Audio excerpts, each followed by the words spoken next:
এক মিসাইল বিস্ফোরণ, কিন্তু পর্দার আড়ালে একটা সত্য লুকিয়ে থাকে।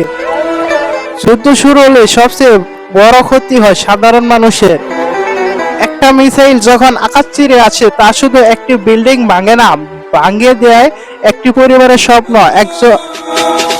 একজন শিশু হারায় তার বাবা, একজন মা হারায় তার সন্তান। যুদ্ধ শুরু হলে মানুষ ঘর ছাড়তে বাধ্য হয়, হাজার হাজার মানুষ হয়ে যায় শরণার্থী। যে বাড়িতে হাসি শব্দ ছিল, সেই বাড়ি হয়ে যায় ধ্বংসস্তূপ। যুদ্ধ শুধু মানুষ মারে না, যুদ্ধ মেরে ফেলে শিক্ষা, স্বাস্থ্য, ভবিষ্যৎ। স্কুল বন্ধ হয়ে যায়, হাসপাতাল ভেঙে পড়ে, আর একটি পুরো প্রজন্ম অন্ধকারে হারিয়ে যায়। যুদ্ধের সিদ্ধান্ত নেয় কয়েকজন নেতা, কিন্তু সেই সিদ্ধান্তের বোঝা বয়ে বেড়ায় কোটি কোটি নিরীহ মানুষ। তাই মনে রাখবেন, যুদ্ধ হয় মানুষের জীবনে, আর সেই যুদ্ধে সবচেয়ে বড় পরাজিত হয় সাধারণ মানুষ।